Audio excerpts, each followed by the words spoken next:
Bueno, pues muy buenas tardes. Vamos a empezar con este primer ejercicio del seminario Mediaciones Narrativas y Artefactos, que es un espacio que hemos generado los que estamos aquí, el organizador del Departamento de Estudios Culturales de la UAM Unidad Lerma. Este ejercicio lo comenzamos hace ya más de un año. Es bueno ver caras conocidas que siguen con nosotros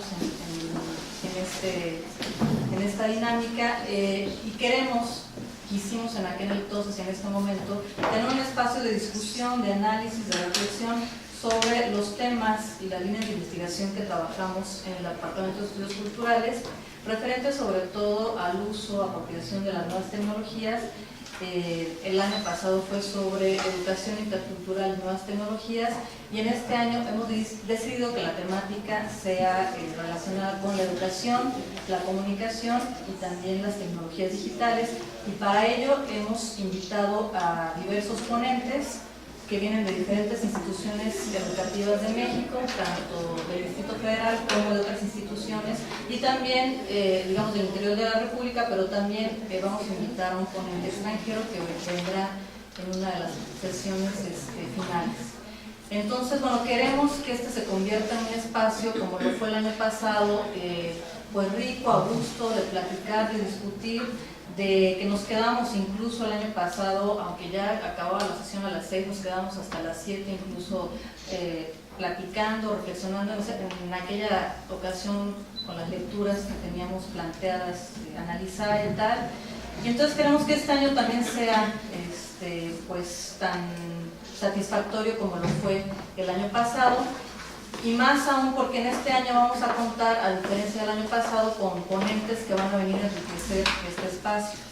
En esta ocasión tenemos a la doctora Larisa Enríquez, que viene de la UNAM, pero ella fue invitada directamente por el maestro Daniel Hernández, que es profesor adscrito al Departamento de Estudios Culturales, quien nos ha dejado de invitarla.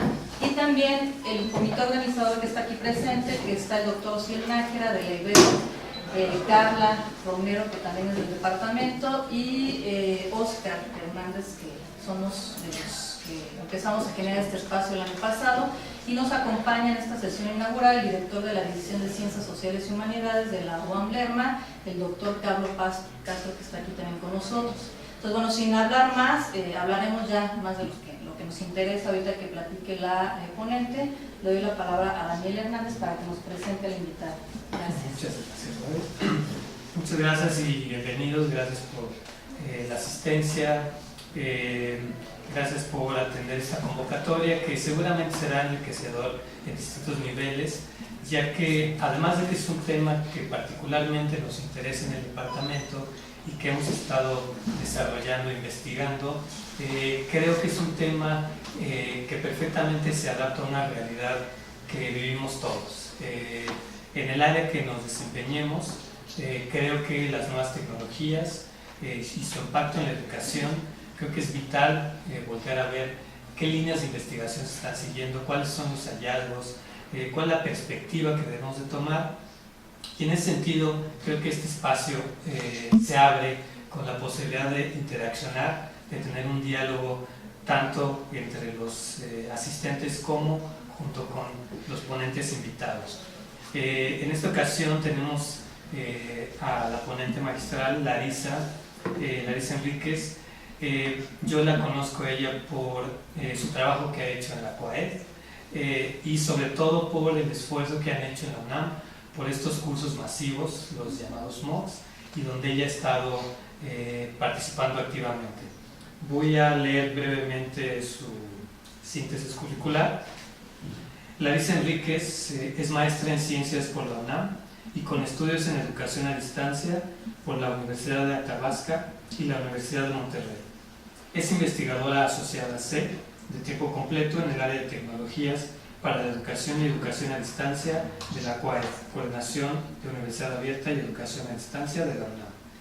Fue coordinadora general de Servicios Educativos en Red de la Dirección General de Servicios de Cómputo Académico de la UNAM y coordinadora de la Comunidad de Educación de la Corporación Universitaria para el Desarrollo de Internet. Las líneas de investigación en las que actualmente se enfoca son aprendizaje autónomo, educación abierta y a distancia, megauniversidades y educación no formal, y usos didácticos de las tabletas electrónicas. Durante 15 años fue coordinadora impulsando la incorporación de las tecnologías emergentes en educación a través de desarrollo de recursos digitales, diseño e impartición de cursos en línea, planeación y la incorporación de las TIC para la educación, e-learning, entre otros. Ha sido autora de artículos de investigación y difusión en libros, revistas, boletines, así como manuales, guías de texto y desarrollo de materiales digitales. También ha sido ganadora de concursos como el de Tecnología para la Enseñanza Superior en el año 2006, convocado por Hewlett Packard a nivel Latinoamérica con el proyecto M-Learning en la ciencia, y en 2 ocasiones consecutivas en el concurso de buenas prácticas en educación a distancia, convocado por Ibervirtual con los trabajos Nuevos modelos de educación abierta y Ser Puma, construcción de la identidad universitaria en el SUAIA. Bueno, sin más, yo los dejo con la ponente para escuchar su plática. Adelante. Muchas gracias, Daniel. Bueno, pues buenas tardes a todos y agradezco mucho la invitación para estar con ustedes en este seminario, que la verdad me encanta la idea que sea más en este esquema de una charla y que podamos tener este espacio de conversación y de debate, ¿no? Y de exponer diferentes puntos de vista y discutirlos aquí todos juntos. Yo preparé una pequeña presentación con la intención de centrar un poco sobre el foco de discusión, pero si nos desviamos tampoco hay problema, ¿no? Y la idea de la charla efectivamente la centré, o el título de la charla va alrededor de los recursos digitales y las prácticas educativas abiertas. Ahorita que Daniel estaba haciendo la presentación, dice, bueno, lleva Alicia 15 años trabajando en el desarrollo de recursos digitales, y es un periodo en el que hemos ido viendo cómo ha ido evolucionando el concepto de recurso digital abierto, la intención de compartir contenidos y de poder construir de manera conjunta materiales que sirvan para la educación. Esto es por un lado, y al mismo tiempo, por otro lado, desde mucho tiempo más atrás, desde el siglo pasado, tenemos el concepto de educación abierta, ¿no? Y hoy escuchamos cursos masivos abiertos, prácticas educativas abiertas, recursos digitales abiertos. Y entonces, ¿dónde queda ese concepto de abierto, ¿no? Entonces, es un poco lo que me gustaría que pudiéramos estar platicando el día de hoy, viendo qué tan abierto es abierto o a qué se refiere ese concepto de apertura. Y voy a empezar por la parte del contenido abierto, ¿no? Sí, en los últimos años hemos estado escuchando mucho los famosos REA, recursos educativos abiertos. ¿Y cuál es el origen de ese concepto de abierto que tienen esos recursos digitales? Porque contenidos antes había, ¿no? Realmente había contenidos educativos desde que inician las computadoras, aún antes de Internet, se hablaba de contenido educativo que apoyara los procesos de formación, ¿no? O de capacitación. Incluso, y mucho de ese contenido, es decir, te lo presto, lo puede estar utilizando cualquier persona, incluso surge la web y muchos materiales se quedan disponibles para que los pueda estar consultando diferentes personas. Pero entonces de repente empieza este concepto de abierto. ¿Y a qué se refiere o de dónde viene el concepto de abierto? Y lo retoma desde la parte del software libre, ¿no? El software libre que va con la intención de poder decir, a ver, todos estos programas que se han hecho, en lugar de que sean privativos, de que está cerrado, que si necesitas un cambio, que si necesitas que se ajuste a tus necesidades, me tienes que contratar o tienes que pagar porque te lo haga ad hoc, ¿no? O que incluso si necesitas, realmente se diseñó pensando en este equipo, pero resulta que surge una nueva tecnología, otro tipo de dispositivo, pues es que no está pensado para ese, y la licencia que compraste, lo que pagaste, pues ni modo, no sirven, ¿no? Entonces empieza todo el movimiento de software libre, decir, a ver, dejemos libre, dejemos abierto el código fuente, de tal manera que podamos estar modificando ese código, que podamos estar enriqueciendo ese programa y de esa manera todos ganamos, ¿no? O sea, los que estamos desarrollando nuevos dispositivos podemos ir adecuándolo e incorporar el software que tú estás desarrollando. Pero, y además lo utilizamos, si es una solución que no existía, pues lo podemos estar incorporando y lo podemos estar solucionando, ¿no? Y compartamos el conocimiento, además aprendemos de estas diferentes experiencias, no sin ello querer robar, digamos, el software, ¿no? O sea, son como las premisas.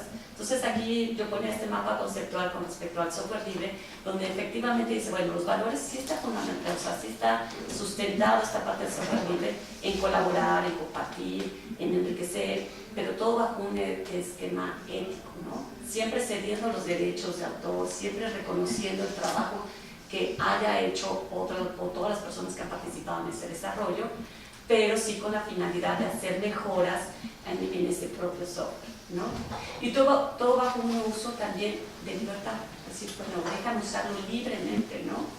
Y ojo, software libre no se refería a que tuviera que ser gratuito, ¿no? Libre en este sentido, dejan usarlo como yo quiero, no me limites. Si yo de repente lo quiero usar en otro esquema, quiero que pueda empatar o que pueda comunicarse con otros softwares, permítame hacerlo, ¿no? Que tenga candados y candados que no me dejen y que limiten el uso o el potencial que tiene ese software, ¿no? Entonces se basa mucho en este esquema de libertad y claramente dicen, libre no quiere decir gratuito, tú puedes cobrar por el software, pero el chiste es que sí me permitas tener acceso también al código fuente y moverlo en este sentido. Entonces de esa manera surge el movimiento de software libre y también la parte de código abierto, ¿no? Entonces sí dice, bueno, lo que es importante, además de estos principios de libertad, estos principios de mejora, estos principios de colaborar y de compartir, que también esté presente el principio de que le des el código fuente, porque no se vale decir, sí, tú modifícalo, nada más que ver cómo le entras realmente a entender qué es lo que está ahí atrás, ¿no? Entonces ese es el origen de lo que se empieza a manejar en la parte de contenido abierto. Entonces empieza a surgir en esta parte de materiales educativos que se estaban desarrollando el concepto de objeto de aprendizaje. Es decir, los objetos de aprendizaje hacen material educativo que pueda ser reutilizable, pueda ser readaptable, se pueda compartir, sea interoperable, ¿no?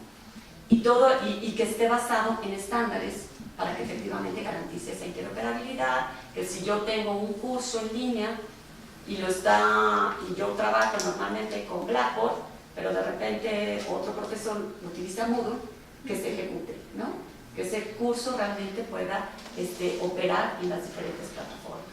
Entonces nuevamente se recurre a, pues, tiene que estar el código abierto de ese contenido o los archivos fuente, ¿no? Si se hizo en Flash, si se hizo en HTML, lo que sea, pero tiene que estar disponible para que entonces pueda ser adaptable y pueda ser reutilizado, ¿no? Y entonces hubo todo un movimiento hacia la parte de objetos de aprendizaje en ese sentido, tratar de mantener esos estándares o tratar de que permearan hacia el área educativa. Era muy difícil, todavía hay quienes siguen haciendo objetos de aprendizaje, utilizando Scholl, pero es muy complicado porque los estándares, los metadatos que ayudan también a hacer las búsquedas, a identificar estos contenidos, requieren de mucho tiempo, o sea, requieren de gente que se siente nada más a catalogar esos contenidos, ¿no? Nada más a llenar toda esa parte de estándares. Y entonces, si en las instituciones que se dedican a ese contenido, si de por sí muchas veces nos toca hacer un poco de todo, y decir, pues yo no soy diseñador, pero no tengo diseñador, entonces tengo que ver de dónde saco imágenes. No soy programador, pero más o menos aquellas plantillas que tienen ciertas soluciones ya predefinidas. Y luego ponte a etiquetar, utiliza el booking code, utiliza el empaquetar para que estés con, utiliza el design, ¿no? Y entonces empezó a ser muy complicado. Y de repente el MIT dijo, pues ¿saben qué? Yo sí pongo disponibles los contenidos que se utilizan en la universidad. A mí no me queda ningún estándar. El que los quiero usar, aquí está. Dijo, o sea, si ustedes consideran que son lo suficientemente buenos para ser consultados, consulten. Si no, no, pero yo no me voy a poner a empaquetar, no me voy a poner a utilizar ningún estándar. Y entonces empezó el Open Courseware, ¿no? Y con el Open Courseware vino realmente esa ruptura, digamos, con toda la parte del movimiento que venía haciendo el SCORM y toda la parte de estándares, hacia la parte de objetos de aprendizaje. Y empezaron a desarrollarse muchos contenidos, muchas universidades empezaron a decir, sí, es cierto, pongamos todo lo que tenemos disponible, todos los materiales que se hacen aquí, ya sean tesis, ya sean imágenes, ya sean mapas, ya sean videos, audios, notas de profesores, presentaciones, exámenes, todo eso, pongámoslo disponible y compartamos todo eso que se genera en las universidades para quien lo quiera utilizar y lo pueda utilizar. Y entonces empieza a surgir el concepto de contenido educativo abierto. Nuevamente, bajo este principio de que se pueda utilizar, que se pueda adaptar, que se pueda compartir, que se pueda mejorar. Y tan fuerte el movimiento que entonces la UNESCO sí dijo, bueno, ok, vamos a poner a retomar esta parte del contenido educativo abierto, pero sí especifica, o sea, sí creemos que es importante, sí creemos que contribuye mucho a la parte de la educación, sobre todo a la educación no formal, ¿no? Pero vamos a llamar recursos educativos abiertos a los que son de libre acceso, a los que están en un dominio público, ¿no? Porque no se vale decir, sí, va a ser gratuito, no te voy a cobrar, pero está en el servidor que está en mi casa, ¿no? No, pues está muy bien. O al revés, está en un dominio público, pero cuando entras te pide una contraseña o te pide que pagues determinado. Entonces, ninguno de esos dos era un esquema que dijeras, bueno, realmente es de libre acceso, ¿no? Entonces, hace esa especificación UNESCO, dice que estén en un dominio público, que sean libres, que estén publicados con una licencia de propiedad intelectual que efectivamente garantice que se puede readaptar, se puede modificar, se puede compartir, se puede distribuir, y todo de manera gratuita. Y entonces, eso lo dijo en el 2002. Ya en el 2012, bueno, hizo aquí unas pequeñas precisiones. De hecho, por ejemplo, donde se dice cualquier material, ¿no? Pero pues cualquier material, a veces esa parte de libre acceso, si es un material físico que lo tengo en mi universidad, en mi institución, pues no queda tan de fácil acceso, ¿no? Pero aquí sí establece que es gratuito. Sí, aquí sí ya. UNESCO sí dice que es gratuito. Sí, aquí sí ya se retoma el aspecto de gratuidad, ¿no? Aquí sí es muy importante. Y entonces, lo que son los recursos educativos abiertos, sí incluyen el aspecto de gratuidad, ¿no? A diferencia de lo del software libre, donde podríamos encontrar un software que me pidiera un determinado pago. Sí. E incluso empieza a haber una clasificación de lo que serían los recursos educativos abiertos. Ahí tenemos una cantidad enorme de recursos educativos abiertos. De hecho, no van a ser nada más contenidos, van a ser también herramientas, porque están surgiendo muchas herramientas también abiertas que se pueden mejorar, ¿no? La misma plataforma Moodle, ¿no? Donde vemos que hay una comunidad enorme distribuida a nivel mundial, donde participan y le van enriqueciendo con diferentes módulos, y todo de manera con el simple interés de cómo mejorarla, ¿no? Entonces, hay herramientas y también algo que ayude a que efectivamente pueda darse en este sentido, mantener los principios de los recursos abiertos, son los recursos de aplicación, que entonces ayudan a regular y ayudan a interoperar. En el caso de las herramientas, que ayuden a tener materiales que realmente sean interoperables, ¿no? Porque nuevamente, pues yo puedo decir, sí, es la herramienta que te estoy proporcionando, es gratis, la puedes utilizar, la puedes le puedes adaptar, la puedes modificar, la puedes distribuir, pero solo corre en dispositivos que tienen sistema operativo iOS. pues entonces ya no es tan libre, ¿no? Entonces, esta parte de la interoperabilidad se vuelve en algo muy importante. Entonces, son estos estándares que tratan de garantizar que pueda interoperar, ¿no? O sea, se sigue manteniendo SCORM, yo les decía, SCORM no ha muerto, no se usa ya tanto, bajo ciertos esquemas que si quieren ahorita entramos en detalle, que es esta parte del seguimiento puntual del comportamiento que tiene un alumno al entrar en una plataforma y a la hora de interaccionar con los contenidos. Entonces, esa es la información que es rica en SCORM, ¿no? Según los modelos de aprendizaje y los modelos de enseñanza, pues lo puede requerir o no lo puede requerir. Pero, entonces, ¿cuáles serían las funciones de esos contenidos? Cualquier contenido que pueda ayudar para enseñar. O sea, como profesor hay una cantidad enorme de contenidos que me pueden ayudar a complementan en clase con los estudiantes y que los puedo estar utilizando bajo estos conceptos que habíamos mencionado. O contenidos que me ayuden como usuario a aprender, ¿no? También hay contenidos que no requiero tener un profesor que me esté orientando y puedo ser materiales que yo puedo utilizar según mi propia decisión. E incluso contenidos para investigar, en ese sentido como hacer propuestas de un diseño instruccional, propuestas de un diseño gráfico, propuestas de elementos de comunicación. Pues esta parte de exploración, también esos recursos educativos abiertos incluyen esa función, ¿no? Lo vemos mucho más presente en la parte de cursos y tutoriales, donde se hace toda una propuesta didáctica, toda una propuesta de enseñanza, y entonces se puede obtener información a la hora de estar valorando cómo están interaccionando los usuarios con este material, o cómo funciona determinada tecnología incluso. La parte de herramientas, tenemos herramientas de todo tipo, ¿no? Las que nos ayudan a crear contenidos, las que nos ayudan a organizar y gestionar recursos, pues esta parte de bibliotecas, repositorios digitales, la parte para gestionar el aprendizaje, las plataformas, ¿no? Gestionar el aprendizaje o incluso gestionar los contenidos, y también para crear comunidades de aprendizaje, toda esta parte de redes sociales, de blogs, de wikis.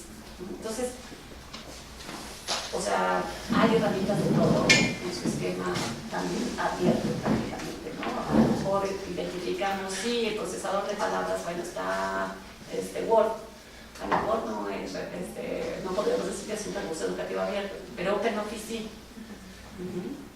Y entonces, casi podría asegurar que para todo lo que identifica en uno comercial, hay uno que está construido bajo un principio de software libre y de ser abierto. Y luego la parte de recursos de aplicación, que es esta cuestión de poder regular. La parte de Creative Commons, que es esta cuestión de cómo manejar diferentes tipos de licencias, manejar diferentes tipos de niveles de uso para diferentes circunstancias, ¿no?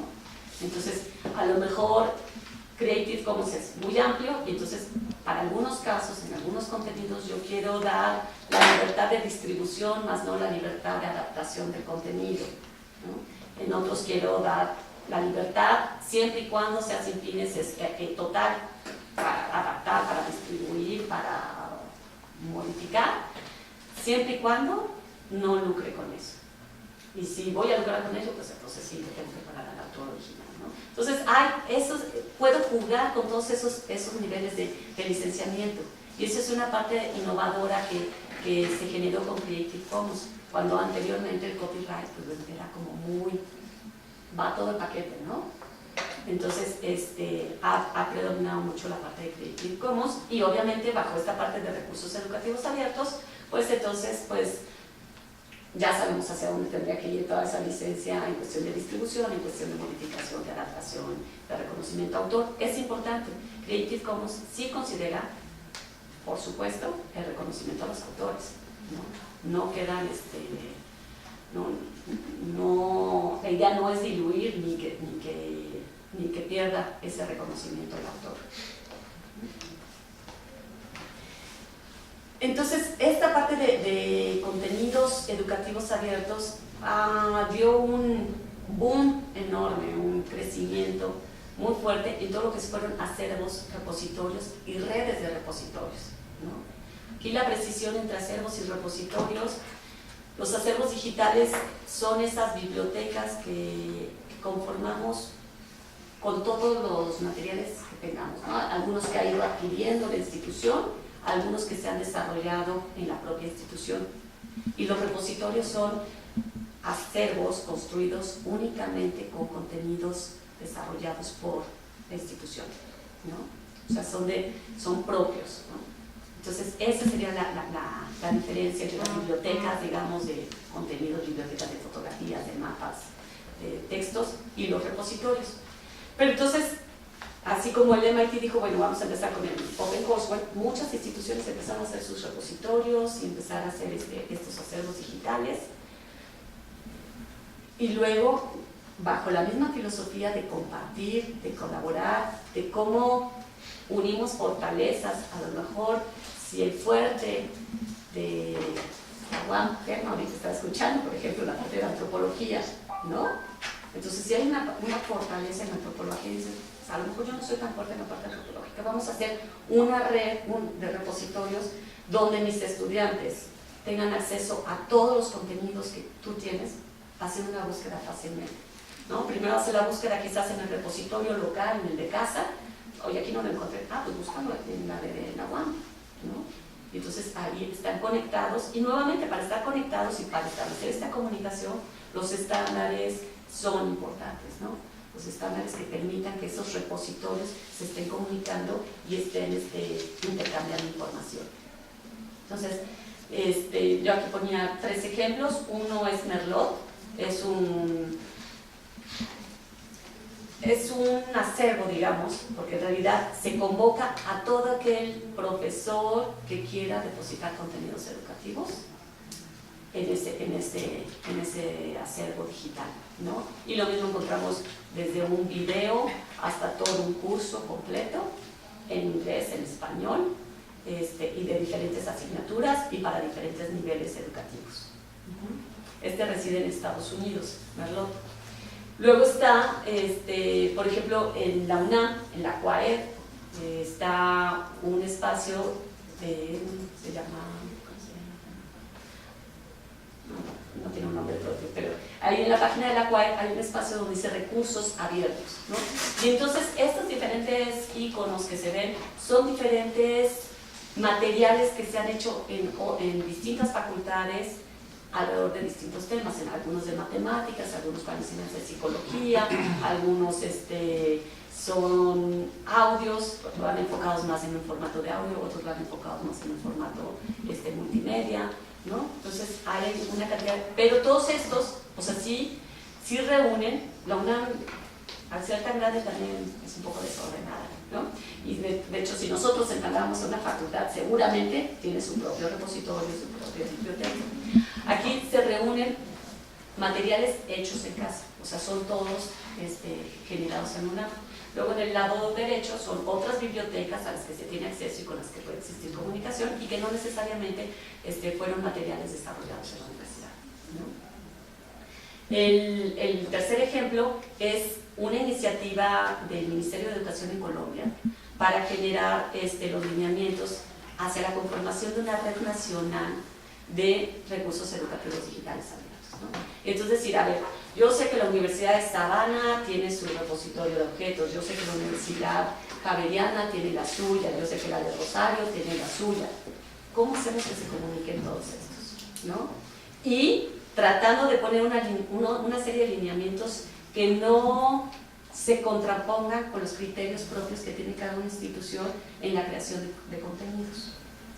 Entonces, se hizo un trabajo con diferentes expertos, diferentes responsables de las universidades para tratar de entender, a ver, qué políticas tiene su institución, bajo qué políticas invita a los profesores a generar contenidos y depositarlos en este repositorio, y sobre eso, qué podemos construir que les sirva a todos y que efectivamente se pueda construir esta red nacional, ¿no?, de recursos digitales. Entonces, como ven, o sea, sí la intención de decir, compartamos contenidos, estamos desarrollando muchos contenidos, démoslos a conocer y también enriquezcamos de lo que se están haciendo otros, ¿no? Entonces pues se dijo, pues, todavía no es suficiente. No es suficiente porque poner contenidos no garantiza que realmente la práctica educativa esté mejorando. Yo puedo tener contenidos excelentes en un tema, pero no necesariamente están mejorando, ¿no? Y entonces, ¿qué tengo?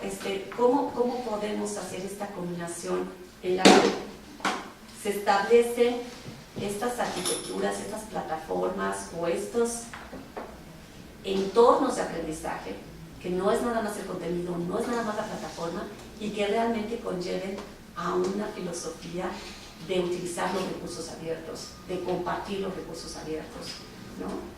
Porque es tiro por viaje, ¿no? O sea, me ha tocado dar muchos talleres de objetos de aprendizaje, de contenidos abiertos, y tú les dices a los profesores, miren, el MIT tiene este sitio, ¡ay, padrísimo, los puedo usar! Sí.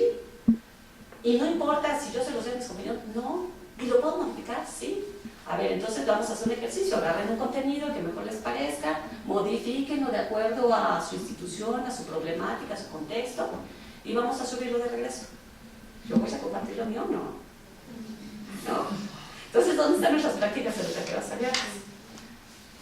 Entonces, ¿cómo establecemos realmente todo eso que garantice que se dé en todos sentidos, esa colaboración y ese compartir el conocimiento, ¿no? Y eso es a lo que se enfoca la parte de las prácticas educativas abiertas, el concepto que surge, es decir, a ver, también los ambientes de aprendizaje con los que hoy contamos han ido cambiando. O sea, si yo tengo todos estos repositorios de contenidos, tengo el Open Courseware de las universidades, lo que he ido impulsando, o lo que me ha hecho también impulsar este tipo de esfuerzos y de desarrollos, es porque veo que hay mucha demanda por este tipo de contenidos. Lo que platicábamos hace un momento, ¿no? Hoy en día la exigencia de actualización profesional, de capacitación permanente, pues es eso, es permanente, ¿no? Y ya aunque hayamos terminado nuestra carrera, nuestra maestría, nuestro doctorado, vamos a estar requiriendo constantemente estar actualizándonos en distintas cosas. Entonces muchos de estos contenidos apuntan hacia allá. Entonces muchos profesionistas dicen, yo no tengo tiempo ni ganas, ni manera de poder, recursos económicos, de estar inscribiendo a todos los cursos que requeriría estar inscribiéndome. Puedo hacer uso de todos estos contenidos. Pero entonces, ¿qué estructuras existen que me ayuden también a mejorar esa experiencia de aprendizaje que me estoy planteando, ¿no? Mejorarla en una cuestión de autorregulación, de autoevaluación, de identificar mis metas, identificar los contenidos que me ayuden a conseguir esas metas, y no que me haya echado todo un curso y decir, realmente esto no me servía, ¿no? Yo pensé que aquí iba a encontrar esto y la verdad es que no está aquí, ¿no? Entonces, ¿qué se tiene que construir alrededor de todo eso para que esas prácticas sí sean mucho más efectivas? Entonces, bueno, hay algunas definiciones alrededor de lo que son las prácticas educativas abiertas. Todas ellas, ojo, es importante, sí haciendo uso de los recursos educativos abiertos, ¿no? Cómo ahora sí ayudamos a potenciar esta parte de recursos educativos abiertos y cómo heredamos y recogemos esos principios que comentábamos hace ratito de lo que era abierto. Y entonces se empieza a decir, prácticas educativas abiertas pueden existir en diferentes ámbitos. O sea, puede existir enseñanza abierta, ¿no? Y es esta enseñanza que empieza a desdibujar la línea que separa la educación formal de la no formal, ¿no? Lo vemos mucho, ahorita vamos a entrar un poquito más en detalle, con los cursos masivos abiertos en línea, ¿no? Pero estos esquemas donde ya no es tan claro cuándo estoy en la parte formal, de educación formal, y cuándo estoy en la parte no formal.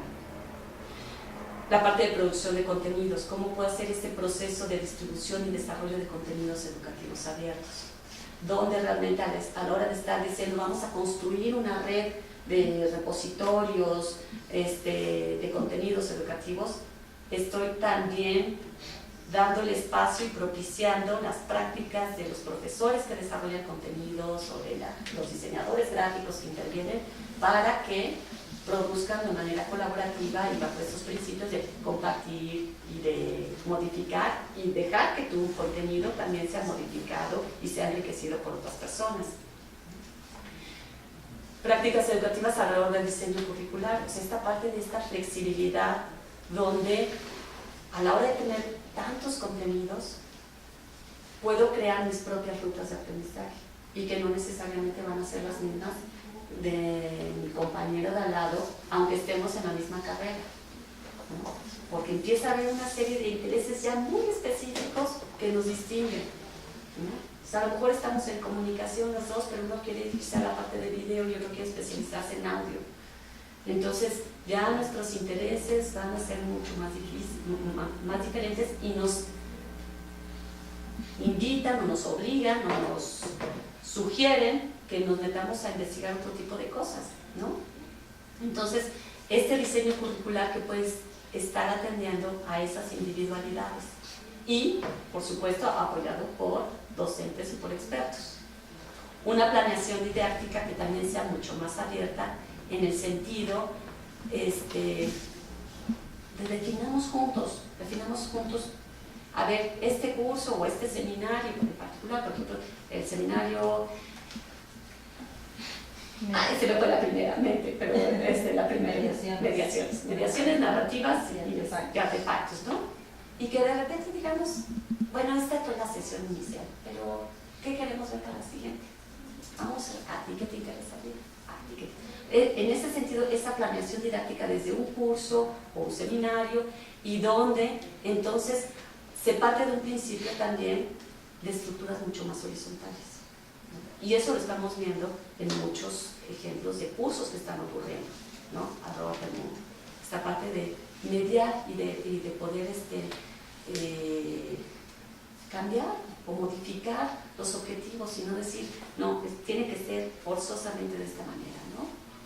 Aunque ya a nadie le interesó, resulta que al final de cuentas sí, empecé la carrera de comunicación y hoy me encontré con puros que están en audio. Y yo traía puros ejemplos de video. Pues ni modo, ¿sabe qué? Nos vamos a ir nada más por video, ¿no? Entonces, ¿cómo puedo aceptar esta flexibilidad y también enriquecerme a partir de la experiencia que tienen los participantes?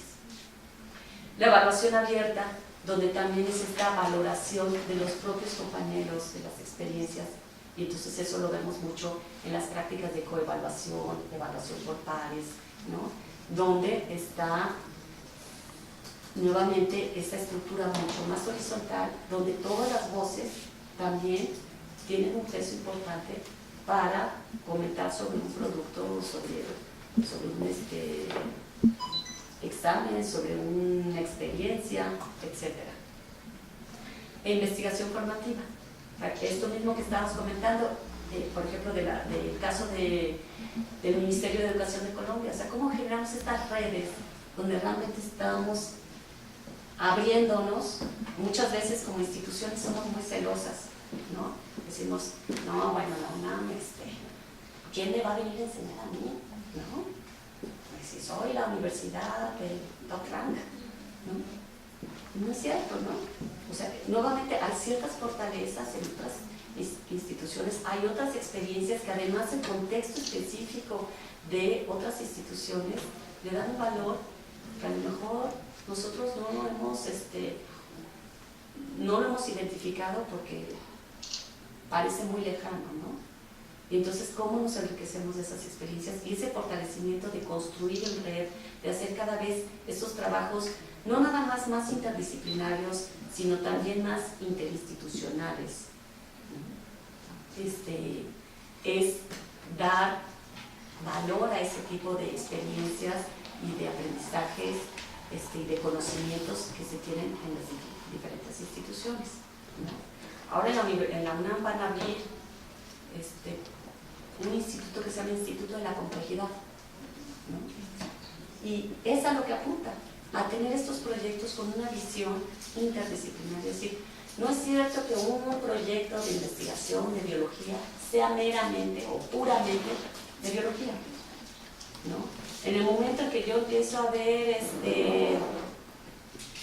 cambio climático, bueno, pues tengo que ver el contexto y no es el mismo efecto del cambio climático que se tiene en México que en Estados Unidos, Y en México no es el mismo cambio el que sufre el estado de Sonora que el que sufre el estado de Tabasco, ¿no?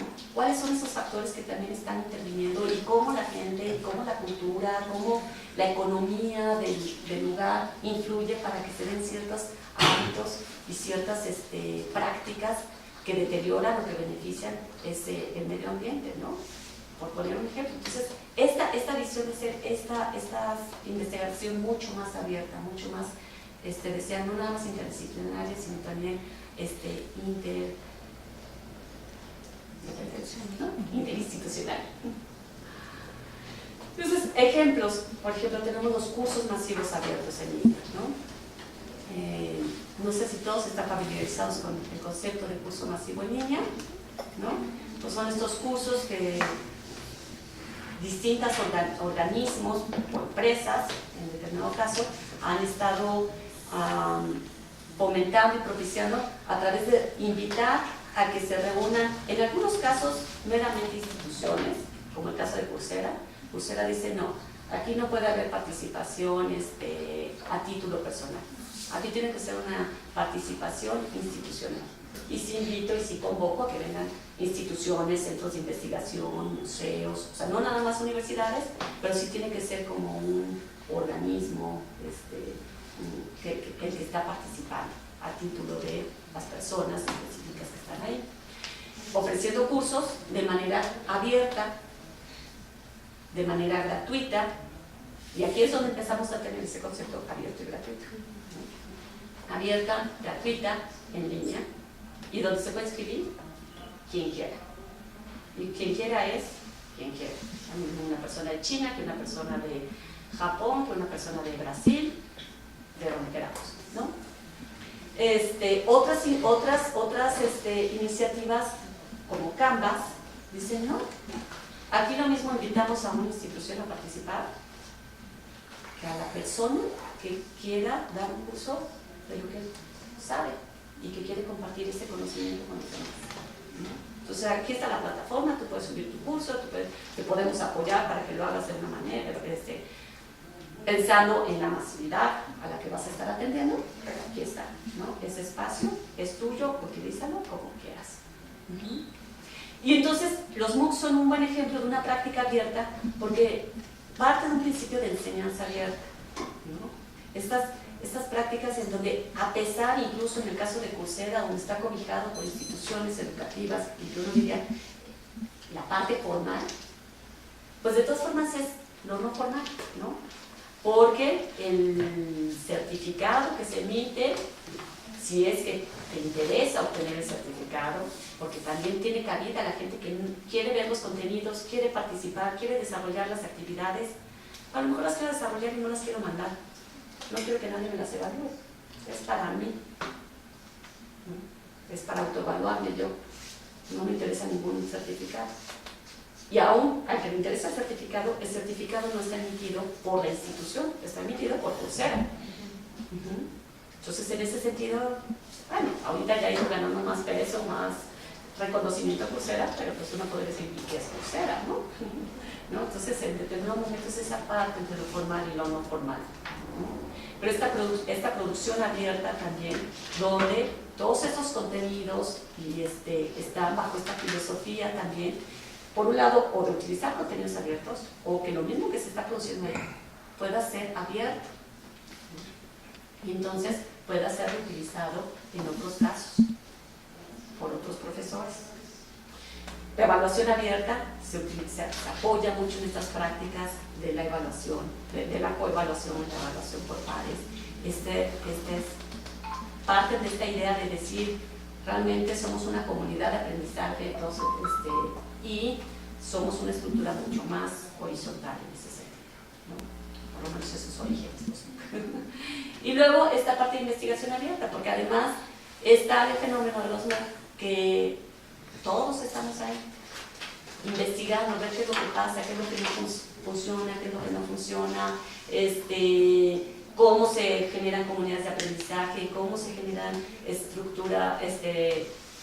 estrategias institucionales para esta masividad, cómo se generan mejores plataformas, cómo se mejoran estas herramientas que faciliten o que mejoren esa experiencia, por ejemplo, en los foros de discusión, no viva uno en un caos de hilos de discusión, ¿no? Entonces, todo eso han apoyado los MOOC, ¿no? Entonces, es un buen ejemplo de práctica educativa abierta. Y también esta parte de enseñanza abierta, y aquí es donde entramos con el otro concepto, esta posibilidad de entrar cuando yo quiera, ¿no? O sea, son estos cursos que no necesariamente están regidos por un momento, un espacio y un periodo específico, ¿no? Lo pongo aquí este ejemplo porque, digo, mi curso terminó hace casi un año. El último comentario que tengo es de hace 16 horas, ¿no? O sea, hay gente que se sigue inscribiendo, que sigue realizando los contenidos y tienen acceso a todos esos materiales. No entraron, no quisieron, no pudieron entrar cuando fue el periodo en el que estábamos como asesores constantemente apoyando, pero todos los materiales siguen disponibles, ¿no? Y eso sí empieza a retomar los aspectos de educación abierta que conocemos desde el siglo XX, ¿no? Finales del siglo XIX. Luego, Khan Academy. Khan Academy es otra, no sé si están familiarizados con esa otra iniciativa, ¿no? Que inició realmente, como comentamos hace ratito, la parte de recursos educativos abiertos, ¿no? Es decir, yo tengo contenidos que ayudan a mejorar, o creo que pueden ayudar a mejorar la comprensión y el aprendizaje. Empezaron específicamente en el área de matemáticas, ¿no?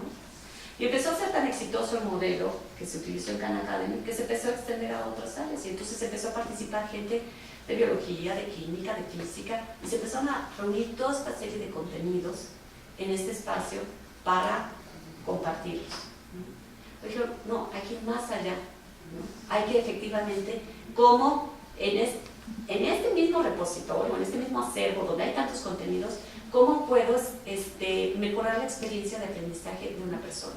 Darle la oportunidad de que construya una ruta de aprendizaje y de acuerdo a sus intereses pueda identificar, bueno, pues entonces primero voy a ver este contenido, después este otro, por el nivel de complejidad, porque para haber revisado este tercero necesita haber revisado o tener claros estos conceptos, ¿no? Y esas rutas de aprendizaje permiten, a manera individual, tener una autoevaluación y poder decir, bueno, sí cubrí con todas las actividades que estaban consideradas y me fue muy bien y conseguí todos los retos que me proponía.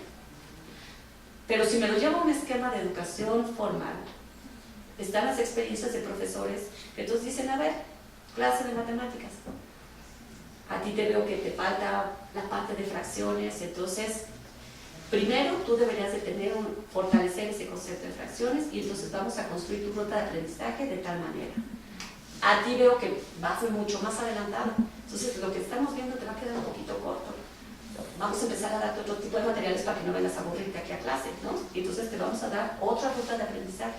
Entonces como profesor puedo construir rutas de aprendizaje para mis diferentes estudiantes donde los voy asesorando en cómo van avanzando sobre sus propias rutas de aprendizaje. Entonces, y eso apunta, Khan Academy, como les decía, por un lado apunta a la parte de enseñanza, pero además en la producción, porque al mismo tiempo te invita a subir contenidos que hayas ido desarrollando, ¿no? Y que se sumen a toda esta cantidad de contenidos por los que ya cuenta Khan Academy. La planeación abierta, como lo acabamos de comentar, esta parte también del diseño curricular abierto, y, por supuesto, investigación abierta, ¿no? Toda esta plataforma que genera la parte de rutas de aprendizaje. O sea, yo, cuando estaba preparando esta presentación, tenía, yo creo que como 6 meses que no había regresado a Khan Academy. Y es impresionante ver cómo ha ido evolucionando, ¿no? Entonces, constantemente está mejorando, constantemente está desarrollándose, y eso gracias a toda la retroalimentación y toda la investigación que se va haciendo a partir de las experiencias que se tienen de todos los usuarios, ya sean profesores o ya sean alumnos o sean expertos. Incluso Khan Academy tiene un grupo de voluntarios para ser asesores de las personas que quieren tomar materiales ahí y construir una ruta de aprendizaje, ¿no? Y luego comentamos la parte de redes de investigación abierta, ¿no? Hablaba hace un momentito de esta red en Colombia. Esta es una red, la RESAI, en México, que surge a partir de el ECOESAD. El ECOESAD es el espacio común de universidades de educación superior, de estudios superiores, de educación superior a distancia, ¿no? ¿De qué parte el ECOESAD? El ECOESAD es como el hijito de otro que era el ECOES, y a lo que apunta es a la movilidad estudiantil, ¿no? Nuevamente, a ver, yo tengo la carrera de física, pero dentro de mis materias optativas la verdad es que no tengo física nuclear, y el poli sí lo tiene. Pues tengo un estudiante que sí le interesaría llevar la parte de física nuclear, bueno, que pueda cursar esa materia en otra institución y le sea considerada en su historial académico de la UNAM. Entonces, esta cuestión de movilidad estudiantil empezó con el ECOES, y después se dijo, bueno, ¿y por qué no lo llevamos a distancia? Si somos instituciones que también tenemos ciertas licenciaturas a distancia, ¿no? Entonces, inició con 7 universidades a nivel nacional, y se han ido sumando otras instituciones, ¿no? No recuerdo si la UAM está ahí, me parece que no, no, ¿verdad?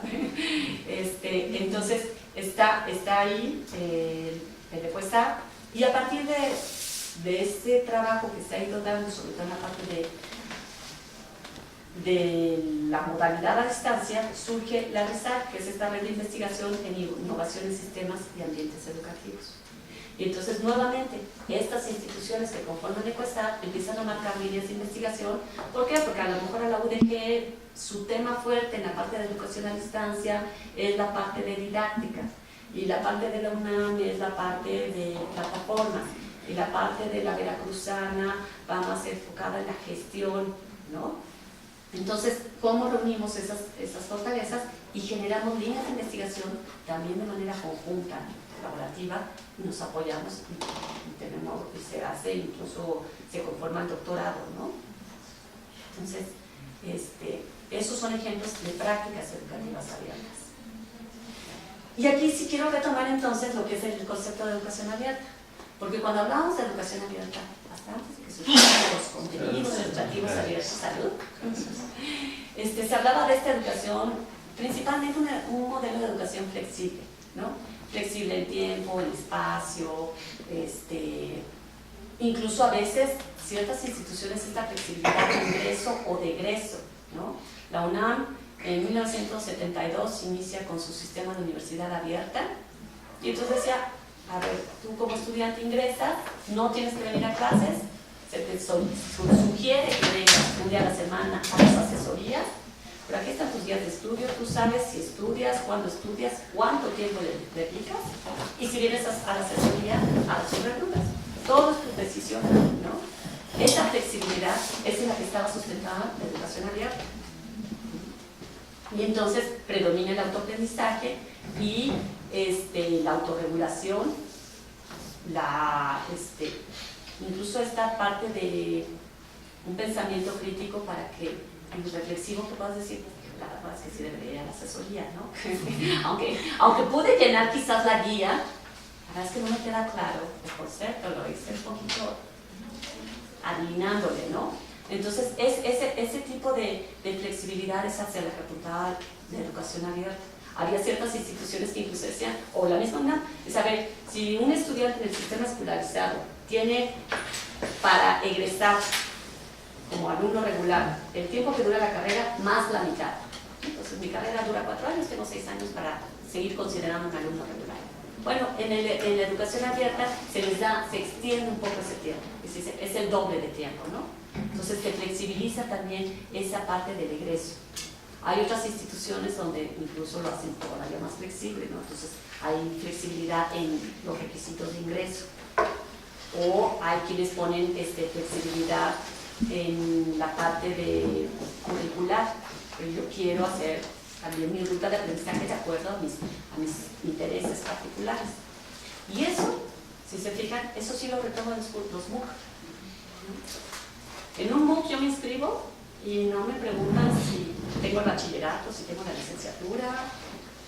Me dicen, a lo mejor este curso está enfocado a personas que tengan esta experiencia.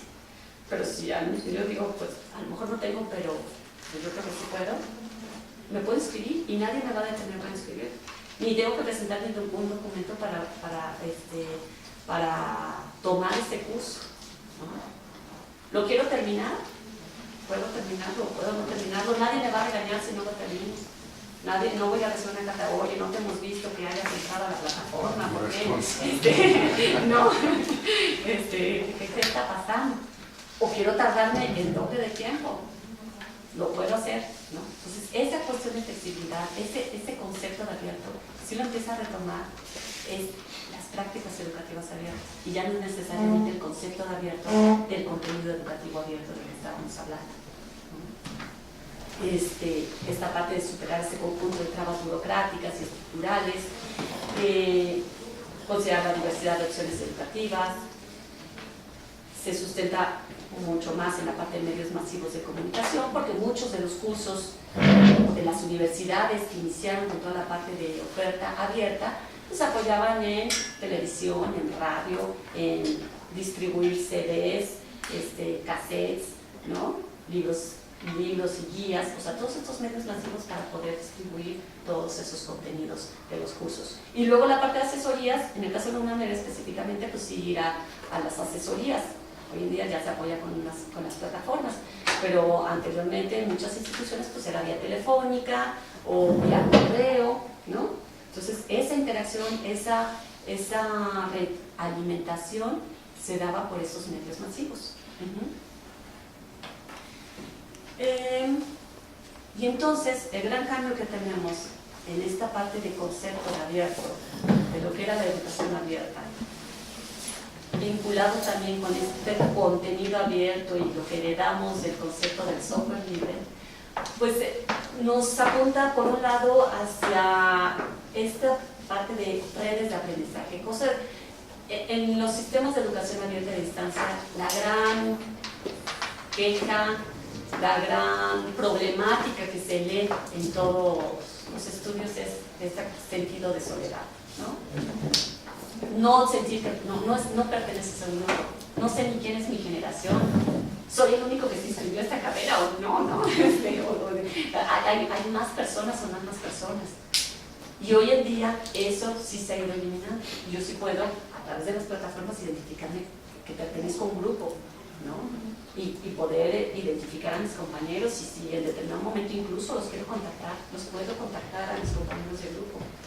Esta parte de los cursos masivos abiertos donde se invita y se propicia este aprendizaje en red y conformación de redes de aprendizaje va empujando también a esa identificación de pares, ¿no? Gente que tenga intereses similares a los míos y que no necesariamente es esa persona que se inscribió en mi curso, ¿no? En mi curso del sistema escolarizado. Ese trabajo colaborativo, y lo vemos heredado tal cual de la parte del principio de software libre, ¿no? Esto, cómo trabajamos de manera conjunta para hacerlo mejor, cómo enriquecemos este material y este trabajo colaborativo, cómo lo vamos trasladando en estos procesos formativos, ¿no? Cómo nos apoyamos en nuestros pares para entender mejor o al mismo tiempo para explicarles a ellos, ¿no? Y entonces, nuevamente, esta parte de estos entornos de aprendizaje con esas estructuras mucho más horizontales, mucho más participativas, más centradas en el alumno y donde la participación se vuelve muy importante y un detonante fuerte de otros aspectos importantes en la misma formación. Entonces, la educación del siglo XXI tiene diversas maneras en las que se está abordando esta formación de personas, ¿no? Y yo creo que es interesante lo que hemos obtenido tanto de la parte de las prácticas educativas abiertas como de la parte de los recursos educativos abiertos. Nos dan una combinación muy grande de formas de abordar la enseñanza y de abordar el aprendizaje. con los mismos MOOC lo vemos. O sea, el MOOC en principio pues está pensado así como se dispara, se ofrece a todo el mundo. Pero luego tenemos instituciones que dicen, oye, a mí me interesa tu MOOC porque en mi universidad, en Nicaragua, tenemos esta carrera, tenemos esta asignatura, pero específicamente de ese tema no tenemos un experto. Entonces yo les estoy pidiendo a mis alumnos que durante las próximas semanas de este semestre se van a dedicar a tu MOOC. Y ya después eso lo incorporamos en todo el curso y sobre eso vamos, ¿no? Entonces es otra forma, o sea, empezaron a hacer esta mezcla en un esquema formal, cómo incorporan este esquema también de educación no formal, ¿no? En el trabajo hay gente que también dice, bueno, a nosotros la parte de actualización nos están pidiendo que tomemos este curso, ¿no? Y con eso me lo va a avalar mi jefe y me va a dar un incentivo o me va a... hay otro tipo de interacción, ¿no? Gente que lo toma completamente de manera aislada, gente que empieza a generar estas frutas, e incluso lo vemos reflejado en lo que ahora son las especialidades que se ofrecen a través también de esta versión de MOOC, ¿no? O estas instituciones donde lo mismo te pueden hacer válido. Yo pertenezco al sistema escolarizado, esta materia que imparte, que se da en MOOC, que se da en MOOC y que lo hizo es mi universidad, yo puedo tomar el MOOC y me lo incorporan en mi historial académico y ya, y no tengo que llevarlo al curso presencial. Entonces estas diferentes combinaciones empiezan a abrir nuevos esquemas en los que podemos estar trabajando con nuestros estudiantes o de manera individual, ¿no? Ya sea lo mismo que comentamos hace ratito, con actualización, profesionalización, formación personal, incluso la parte de intereses, nada más como por interés. Resulta que estoy viendo cursos de historia de Japón, que yo nunca había visto un curso tan especializado o de gastronomía japonesa, ¿no? Entonces resulta que aquí tengo la posibilidad de tomar ese curso. Eso me gusta a mí, nada más, me llena a mí personalmente.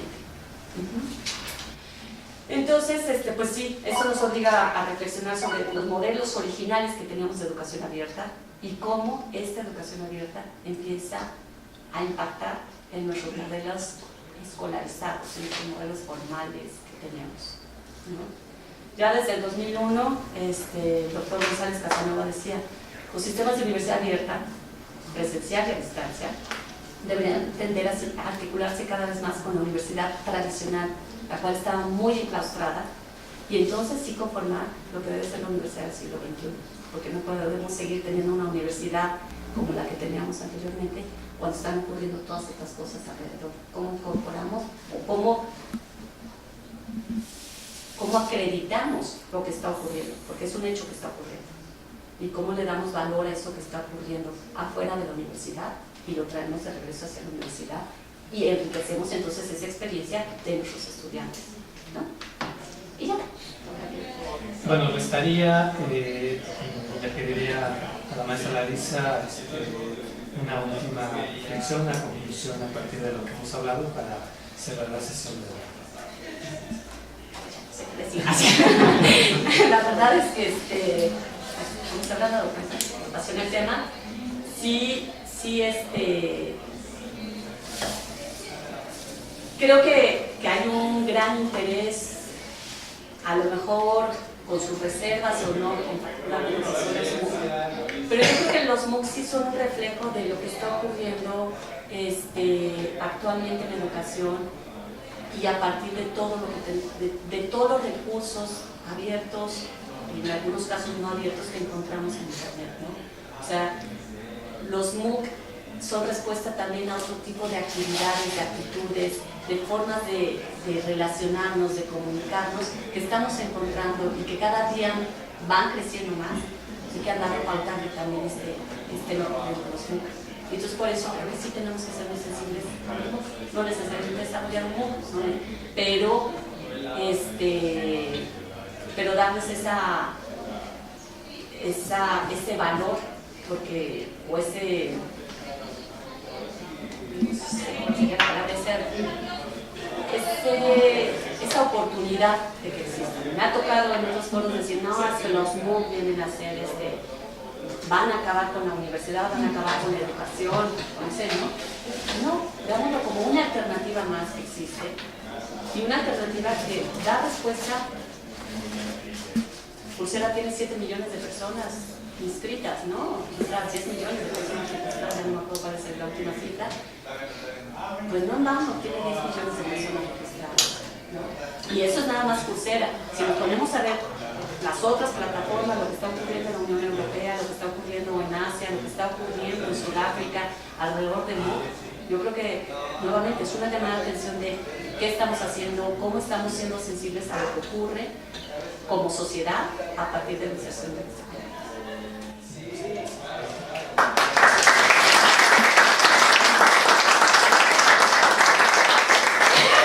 Bueno, restaría únicamente hacer la invitación para nuestra siguiente sesión, que es el miércoles 29 de abril, con la doctora Inés Dussel del CIMBESTAB, con su ponencia Las tecnologías digitales y las nuevas economías de la atención, notas sobre el fin de la escuela.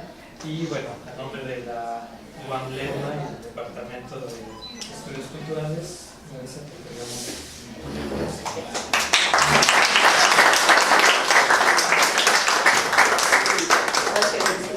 Muchas gracias.